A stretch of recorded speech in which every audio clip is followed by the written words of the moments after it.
اے اہل اسلام، اللہ اور اس کے رسول کی طرف سے ان مشرکوں سے جن سے تم نے عہد کر رکھا تھا بیزاری اور جنگ کی تیاری ہے۔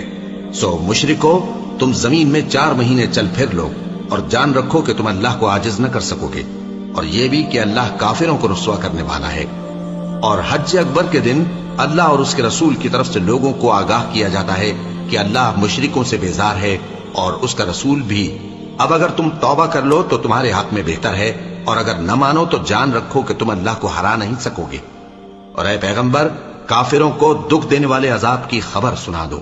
البتہ جن مشرکوں کے ساتھ تم نے عہد کیا ہو اور انہوں نے تمہارا کسی طرح کا قصور نہ کیا ہو اور نہ تمہارے مقابلے میں کسی کی مدد کی ہو، تو جس مدت تک ان کے ساتھ عہد کیا ہو اسے پورا کرو، کہ اللہ پرہیزگاروں کو دوست رکھتا ہے۔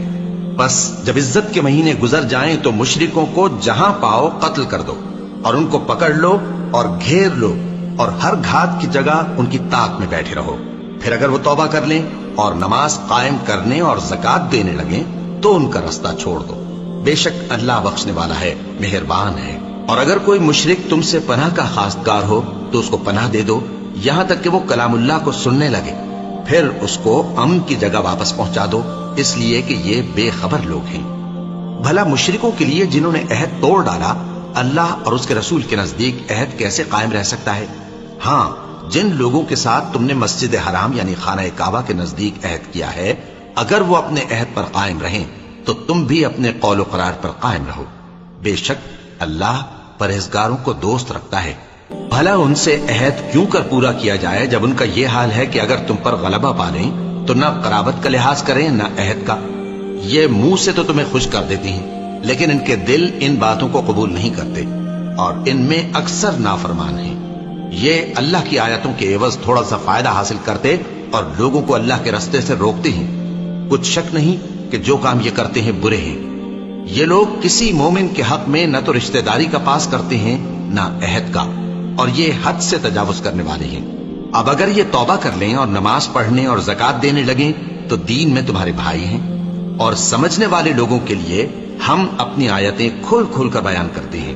اور اگر عہد کرنے کے بعد اپنی قسموں کو توڑ ڈالیں اور تمہارے دین میں تانا زنی کرنے لگے تو ان کفر کے پیشواؤں سے جنگ کرو، ان کی قسموں کا کچھ اعتبار نہیں ہے، عجب نہیں کہ اپنی حرکات سے باز آ جائیں۔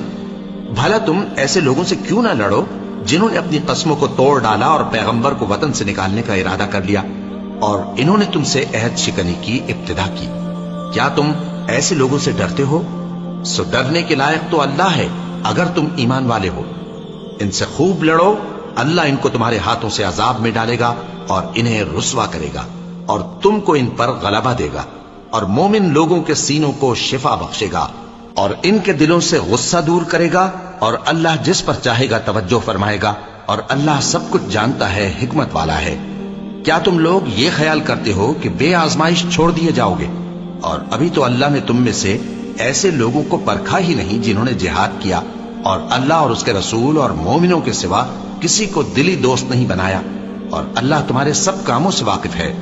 مشرکوں کا کام نہیں کہ اللہ کی مسجدوں کو آباد کریں جبکہ وہ اپنے آپ پر کفر کی گواہی دے رہی ہوں۔ ان لوگوں کے سب اعمال بیکار ہیں اور وہ ہمیشہ دوزخ میں رہیں گے۔ اللہ کی مسجدوں کو تو وہ لوگ آباد کرتے ہیں جو اللہ پر اور روز قیامت پر ایمان لاتے اور نماز پڑھتے اور زکوٰۃ دیتے ہیں، اور اللہ کے سوا کسی سے نہیں ڈرتے۔ یہی لوگ امید ہے کہ ہدایت یافتہ لوگوں میں سے ہوں۔ کیا تم نے حاجیوں کو پانی پلانا اور مسجد حرام یعنی خانہ کعبہ کو آباد کرنا اس شخص کے اعمال جیسا خیال کیا ہے جو اللہ اور روز آخر پر ایمان رکھتا ہے اور اللہ کی راہ میں جہاد کرتا ہے؟ یہ لوگ اللہ کے نزدیک برابر نہیں ہیں، اور اللہ ظالم لوگوں کو ہدایت نہیں دیا کرتا۔